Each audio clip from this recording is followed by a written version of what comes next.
Well, you get that sort of sense that the basement is somewhere to hide. It's a Yeah, refuge for young people from their problems, yeah. And oftentimes. Yeah. also a classic place to store dead bodies as well if you're a Yeah, serial killer. of course. Or at Yeah. least a joint.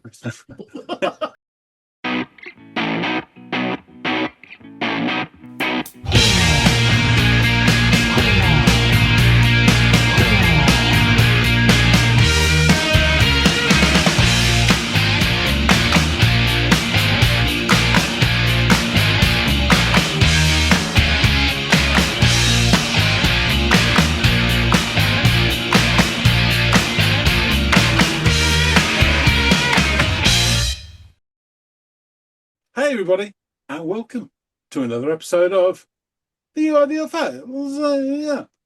My name's John. His name is Andy. A palm tree nodded at me last night.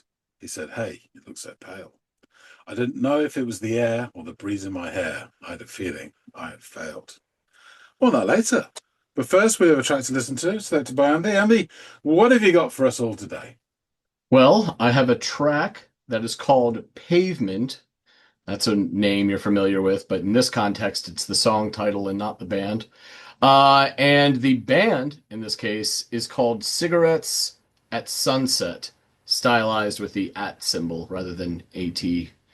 So yeah, Cigarettes at Sunset, the track's Pavement. I'm assuming you've never caught wind of this band. The name is slightly familiar, like I've seen them banded around, but I certainly haven't heard any of their stuff. Okay, cool. Well, I'd love to hear what your thoughts are on this track Pavement by them. So please go off, give it a go, and come back and let us all know what you think. Will do.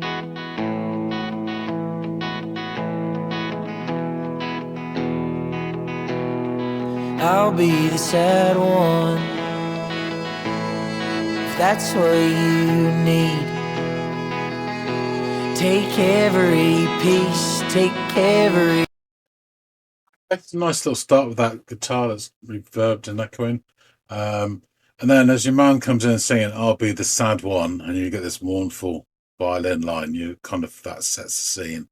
Um, yeah, interesting. I don't know what sort of drama sort of caused this situation, but he's the supportive one. I guess we'll see how it goes. But yeah, nice start. Everything that you want from me, I'll wake the fuck up,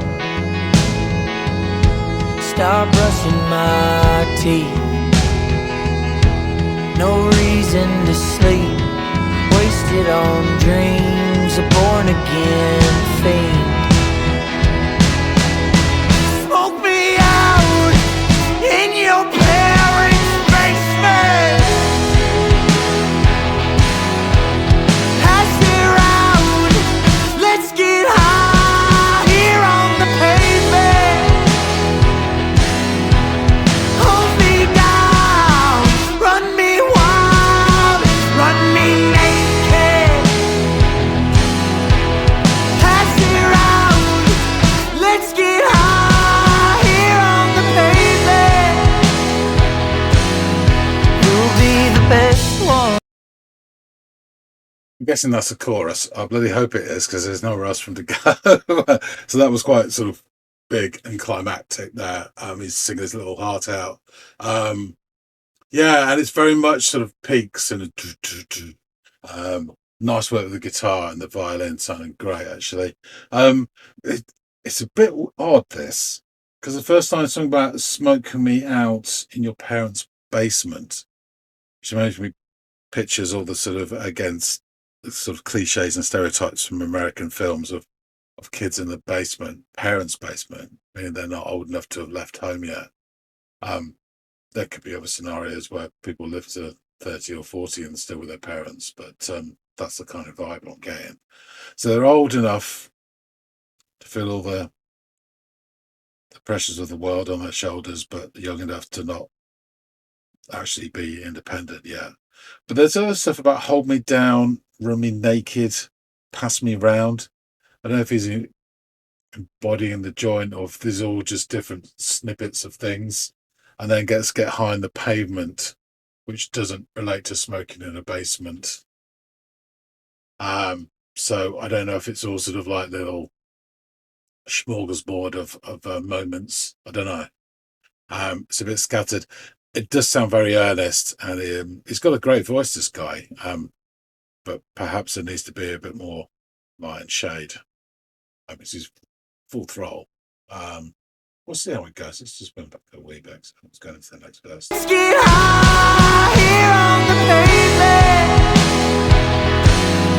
You'll be the best one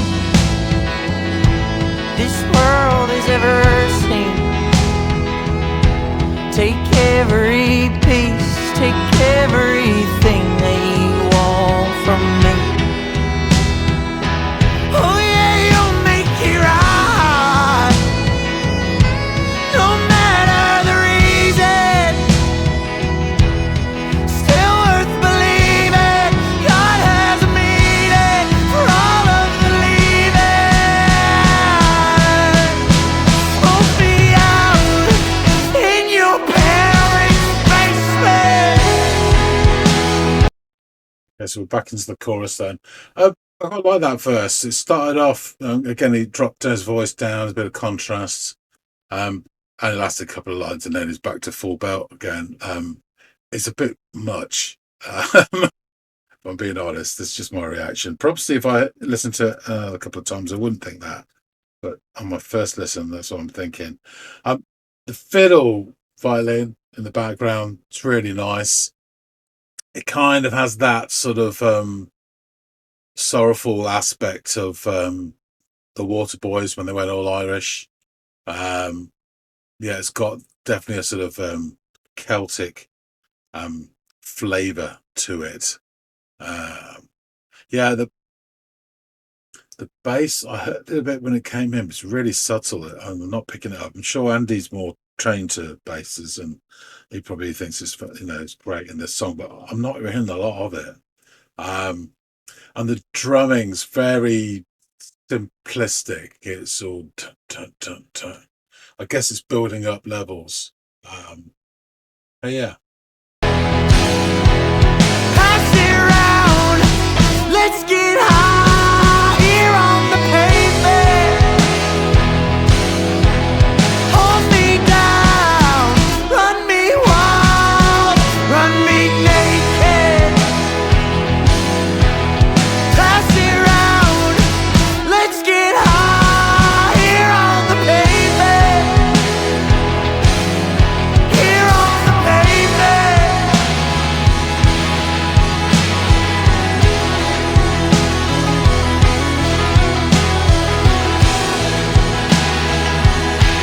That's nice. I'll be the sad one, if that's what. That was a nice little section there. I liked it. I think there's a guitar, but the fiddle was definitely sort of rippling away, bowing, which is really nice. And then this guitar, and I think this channel was sort of hitting like slow windmill chords, and it sounded more. Do you know what? To me, that sounded more emotional than his big voice pleading. That got across something to me. Yeah, that could have gone on for a bit longer, or they developed that a little bit. I enjoyed that bit. I guess it's going to drop down quiet now and then build up slowly, a big crash, and a couple of choruses and we're out. You need. Take every piece, take everything that you want from me. Smoke me out in your parents' basement. Pass it round, let's get high here on the pavement. Hold me down, run me wild, run me naked. Pass it round, let's get high here on the pavement.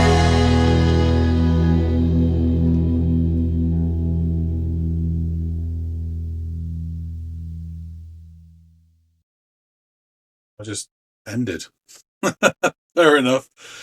When he was singing that bit there, when he's sort of running naked, his voice in that little bit just there just reminded me of Ben from Gomez, um, who has got a voice similar in some aspects to this voice. Has a bit more sort of probably doing it longer, but control and the light and shade, and uses it better. This is I reckon this didn't connect with me emotionally. I think musically it was all right, a bit simple, but it was decent. I think this would probably be really effective live to see this live, and that bit where they have the emotional escalator going up, dun, dun, dun, dun, and then stops, and then his voice in isolation. I think people will go batshit seeing that live. It didn't quite ring a bell with me. I can see Andy liking this. It has a bit of that sort of would you call it Appalachian sound, or yeah, it's that sort of sound to it which he likes as well. So yeah, I'm kind of undecided. I can see the potential in this. Certainly didn't hate it, but I didn't like bowl me over. I don't think there was enough subtlety in it.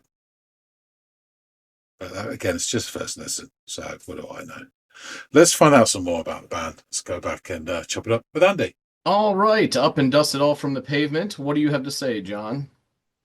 Well, yeah, I think it was great to see somebody celebrating and recognizing the reach of Stockton's finest.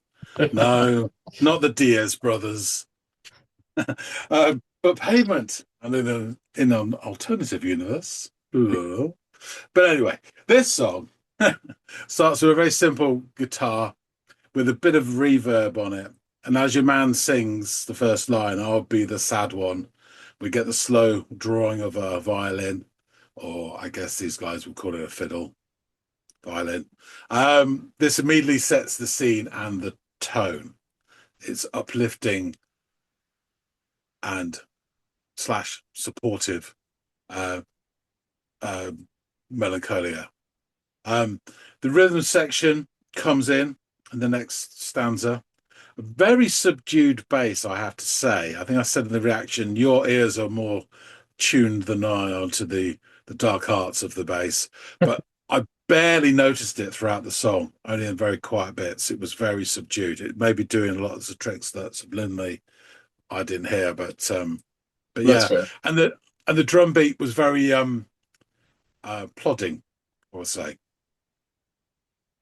It continues along and it goes into the chorus where this changes up. The first line of which the chorus is something like "Smoke me out in your parents' basement."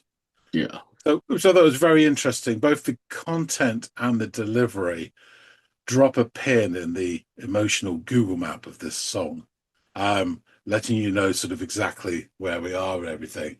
This concept of your parents' basement. So the dramatis personae of this, of that sort of, I'm kind of call the hand-wringing age, where they're still young enough to live with their parents, but old enough to feel the weight of the world pressing them down on their young shoulders. Listen. But you get all this, for me anyway, these sort of cliches through the media, TV and film, Yeah. of basement life in America, whether it's Wayne's World or the kids in sneaking in and out in Roseanne through the basement and all sorts Yeah. of other ones along there. And it's interesting because I'm not quite sure where this is a bit of a divergence here, but I'm not sure where basement life lands within the sort of social economic environment of America, because in this country, if your house has a basement, that elevates it because it costs to dig into the ground. Mm. And I think of a classic sort of American house is built with the sort of crawl space underneath and not necessarily has a basement. So I don't know if it's then split and it's a lower working class that has a basement, or if it's slightly middle class that has a basement. I'm sure all the people in the wire, none of those ever had a fucking basement. I'll tell you that for a start. So it's just getting these things to go through my head anyway. So yeah, just find it interesting that, and this is very sort of. I don't mean this as a pejorative, but quite juvenile, sort of emotional, you know, sort of feel to it at that point. Yeah, yeah, And yeah, then yeah. the singer sort of opens out with this voice shredding earnestness. Mm, Um, and he's got a belter of a voice. sure Um, does. but I'm unsure about this whole song, to be fair, and there's certain reasons why. And I'm not saying I dislike it, just unsure. I think he needs a bit of time and a bit of expertise to know how to use his voice. Um, and I'll expand on that in a while. But yeah, I'm also not entirely sure about the logistics of this song because there's talking about smoking in the basement, then getting high in the pavement, and then there's stuff about holding me down and running me wild. Um, I can only guess because they don't fit together that these are like snapshots or little sort of, I think I said the reaction smorgasbords of like Mm. moments.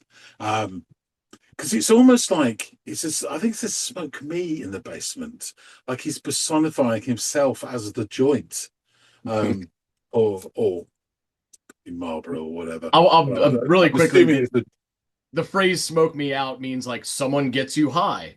Like so, like, hey, can you will you smoke me out in your parents' basement? Like I'll come over and like get things off my really chest or tell you what's going on in my home life, smoke me and out. yeah, yeah, it's like, oh yeah, I got smoked out with so and so smoked me Yeah, out. but Yeah, it's yeah. definitely So weed, isn't it? Yeah. yes, it's this communal thing. My thoughts are things aren't going great in one place and they're finding refuge in their best friend or their girlfriend's basement and they're sitting down over a joint and getting it out of their systems, all of these things that have them, Fair enough. hurt or depressed or whatever. Well, you get that sort of sense that the basement is somewhere to hide. It's a Yeah, refuge for young people from their problems yeah, and oftentimes. Yeah. also a classic place to store dead bodies as well if you're a Yeah, serial killer. of course, or at Yeah. least a joint. So yeah, this whole so yeah, just interesting and not particularly clear, which is not a problem to me at all. I quite Yeah, like yeah. the fact that so anyway, the drums smack away. They sort of double up, treble up, and what happens? The sort of structure of the chorus is so these peaks, troughs, and it's sort of just up, and also like little steps up with the drums and the Yes. guitars going, but the violin is swooning away in a very sort of Celtic manner, um, which is a place as well, actually, Celtic manner, but in the manner of Celtic music. Sorry. Yes, of course. So then the momentum carries over onto the next verse, but at least the singer dials it down sort of 20% for the first couple of lines to give it somewhere to go, which I appreciate. But then it only lasts a couple of lines. And when he says, take everything you want from me, it goes back up to 100%. And as I said, it's a really powerful tool, his voice, but I enjoy it more when there's contrast. So I liked when he dropped down, but then when he just goes 100% all the time, he's got nowhere else to go. Um, and there's a line in one of the bits where he sings, oh, I did write it down, but it's just a phrase where he sounds exactly, just for like 3 words, like Ben from Gomez, who has Mm, got a comparable voice as well. But I think because he's been doing it a lot longer, but he uses his range much more effectively. And it just comes with experience and just like doing this thing for a number of years. Um, yeah. if you sing like that all the time, you're going to shred your vocals anyway at Yeah. some point. So, but clearly I thought this was a new band anyway from the sound of it. So that was just an interesting point. I'm not dissing his voice at all because I really liked it. I just think the use of it was a bit much. But Mm, again, it kind of fits in with the earnestness of the song, that he would be like that, and it yeah. kind of so it all makes sense. The violin line throughout this whole verse just really reminds me of the Waterboys and their sort of more melancholy, sorrowful Irish output. There is a real Irish through line through there. And I catch something at the end of the verse about sort of God having a meaning as well. So again, I presume this is all sort of internal turmoil within, these people, relationships, group of friends, whatever. We go back into the vigorous chorus again, and then after it comes out of it, we get this really nice little section where there's this rippling in this channel, which I think was definitely the violin, but I think there's a guitar that goes with it. And then in this one, there is this sort of guitar, which is almost, you can imagine, like slow motion sort of windmilling the chords. Yeah. And there's something about that which actually emotionally connected with me a lot more than any of his sort of hand wringing did. That sort of made me feel, and I connected with that section. But it was sadly really short. Again, you know, it's just nitpicking, but for my enjoyment, if that had been another 30 seconds, I'd have really loved it, because I thought that was great. And it showed it was doing a bit, they got a nice sound to them, and it's how they deploy and use that sound, which they'll find their way. But and I'm sure they got fans already of how this sounds. So, but yeah, instead we then drop back down, and I kind of could see where they were going with this. So you drop back down, and then you get the big build up, and it was like going to the top of the stairs via the drums as we're going up, and then pause at the top. You get the vocals in isolation, which is very powerful, and then the music comes crashing back in. And again, I think I said in the reaction that I'd imagine this live would be really powerful. Like the lights hit right when that music comes in and everything. Yeah, exactly. In a cynical way, this also would remind me of a show with something like The Voice or whatever. This is their bit where they just show what they can do. And that's, but again, I didn't quite connect with this emotionally. It didn't reach my ice cold heart. But I definitely recognise what they were doing, and as I say, I think live it would be really powerful. It's constructed, but a lot of things are, so that's fine.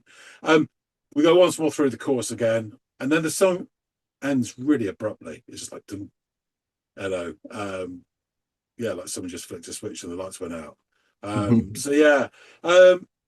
I didn't pick up on everything in it, so I definitely didn't sort of, I get the idea of this sort of turmoil and his almost supporting nature to the person in question or people in question.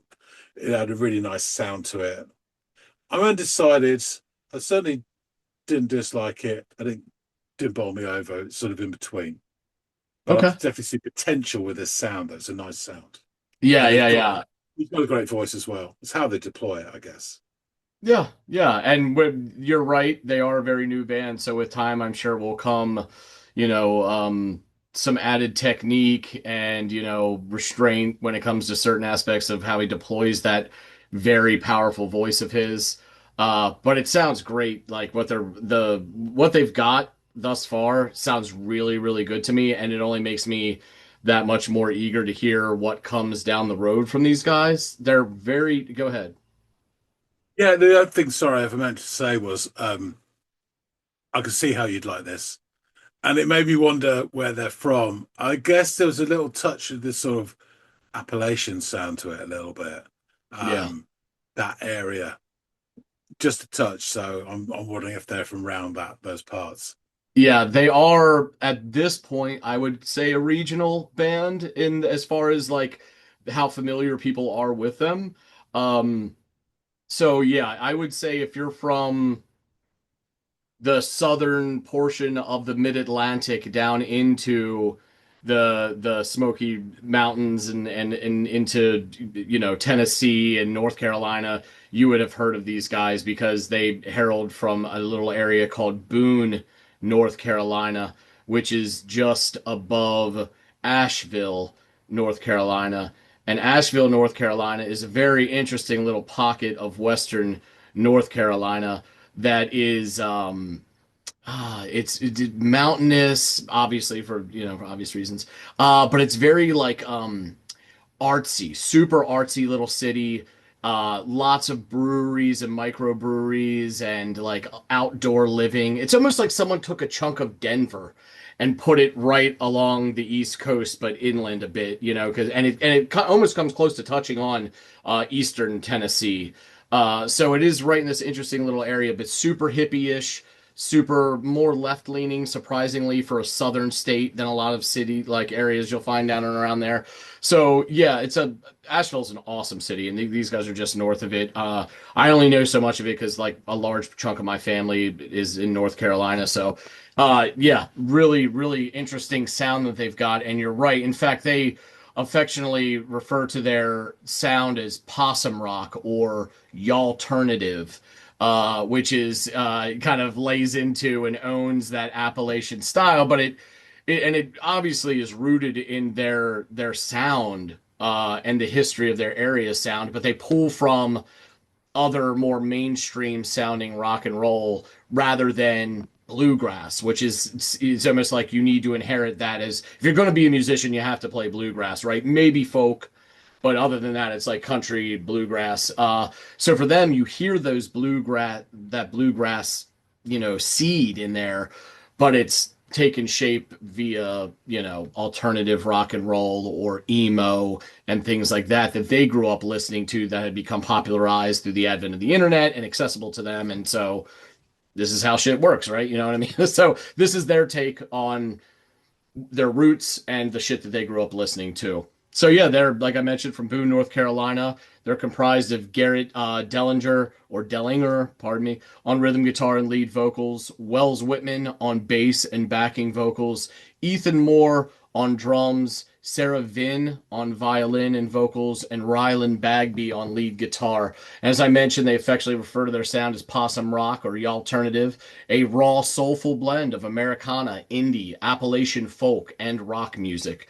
I think one thing is really interesting that you mentioned about the sound of the violin and how it had this Celtic, what'd you call it, Celtic manner or Celtic sound to it.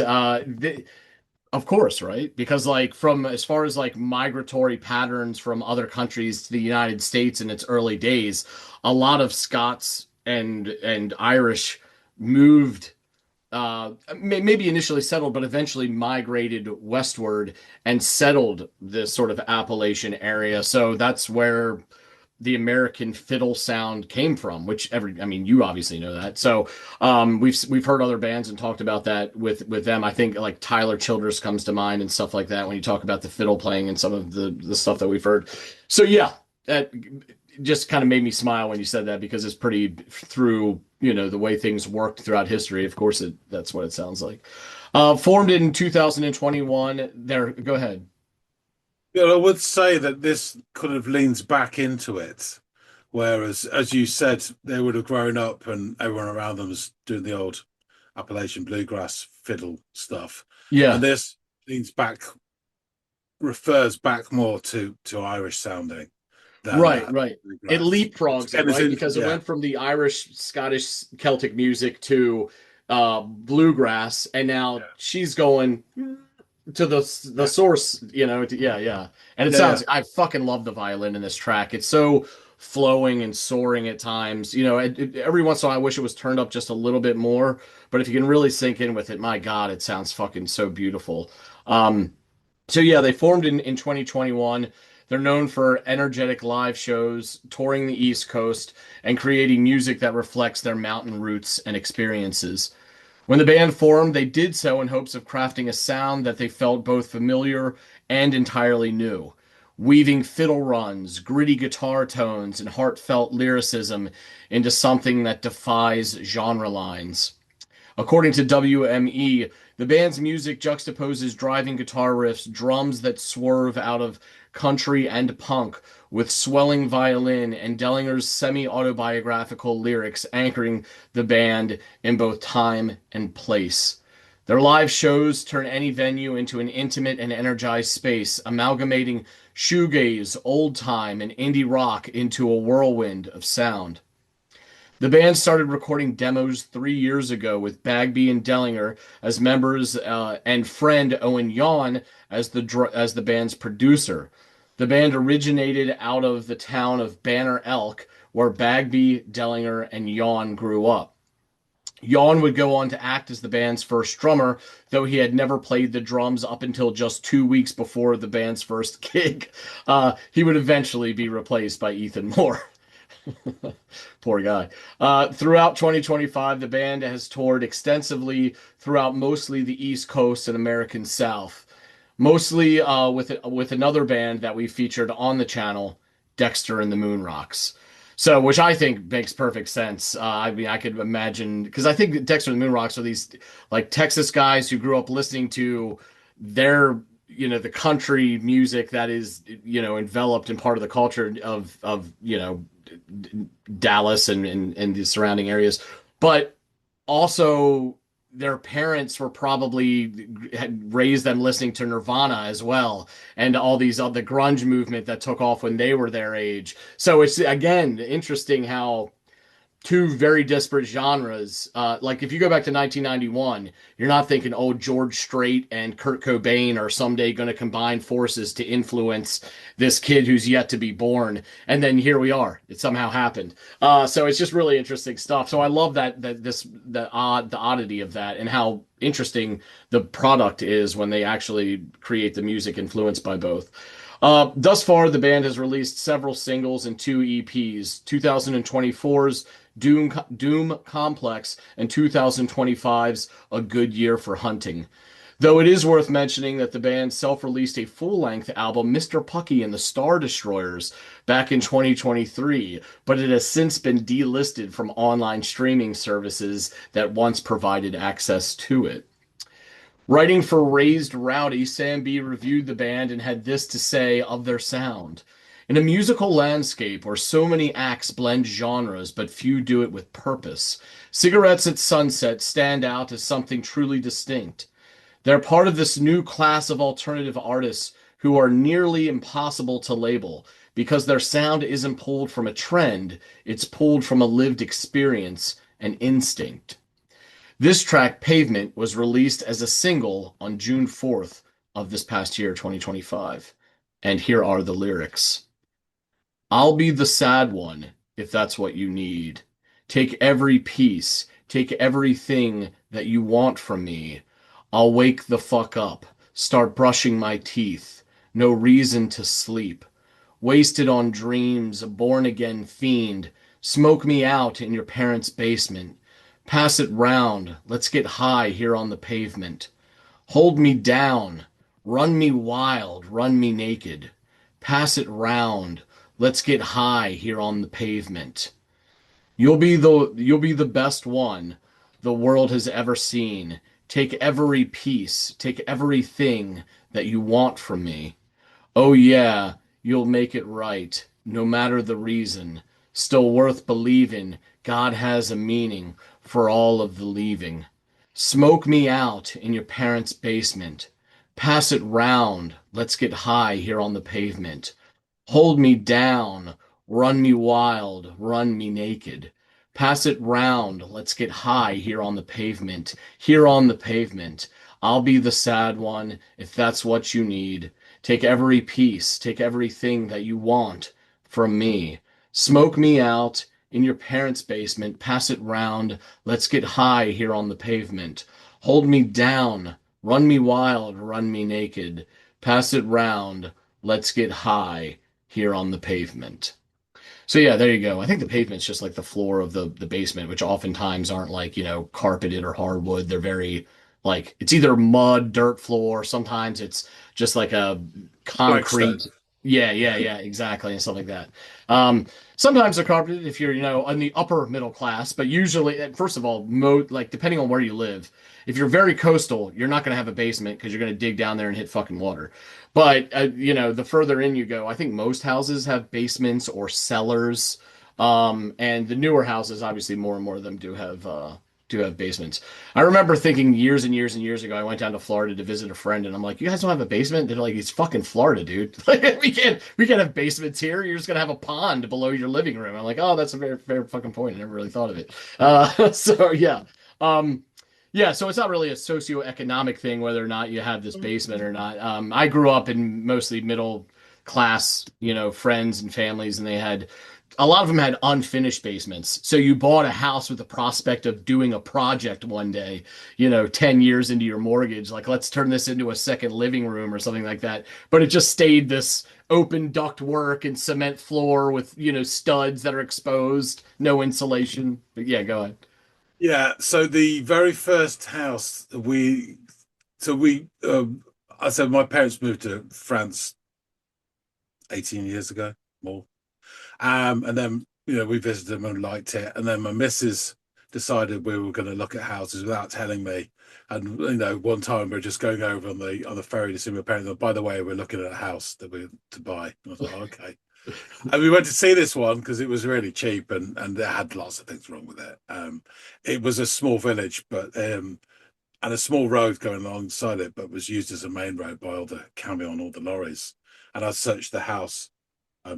There's a massive crack running through to Oh, the floor. Jesus. So it's a big no-no. But Yeah.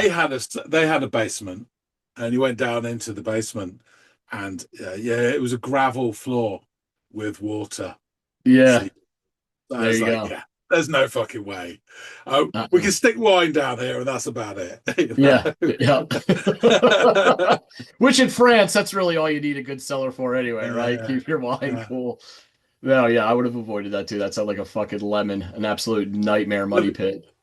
The French would be the cave, they call it, which sounds like cave, and Yes, it really right, was yeah. a fucking cave. Gravel. Yeah, exactly. Equipped with stalactites and bats and everything, right? Yeah, Oh, that's great. oh, Well, yeah, I'm definitely. I'm really glad that you saw like the potential in these guys, given how young they are. They haven't really like put out like an official label produced album yet. They're kind of churning everything out independently from what I gather. So yeah, I think these are one of those bands where they're regional now, but it wouldn't surprise me if in 2 to 3 years they were more widely known, especially with such an original sound. And Sarah Van, this classically the only one of them who's like classically trained, like she was doing like full suit and tie gown like performances in venues before she ended up joining these kind of like ragtag fellas. If you see a picture of them, it's all quite funny. She's really pretty and put together, and these guys are long hair and you know what I mean, hats all askew and stuff like that. It's just they look very much like Western North Carolina, which is for me, someone who's familiar with it, very charming anyway. So yeah, glad you liked it, John. Appreciate your thoughts on it as well. Guys out there in the listening audience, please let us know what you think of Cigarettes at Sunset and this track Pavement. I'll likely be bringing some other tunes by them to the channel down the line. But yeah, and if you have any other suggestions for bands that you'd like us to check out, please feel free to drop them down in the comments field below. We will collate them, add them to the ever-growing list for our Friday episodes throughout the year. And we look forward to adding them and listening to them at some point in the future. Hopefully, John and I will catch all y'all in growing numbers on the next installment of the Audiophiles. We'll see you later, guys.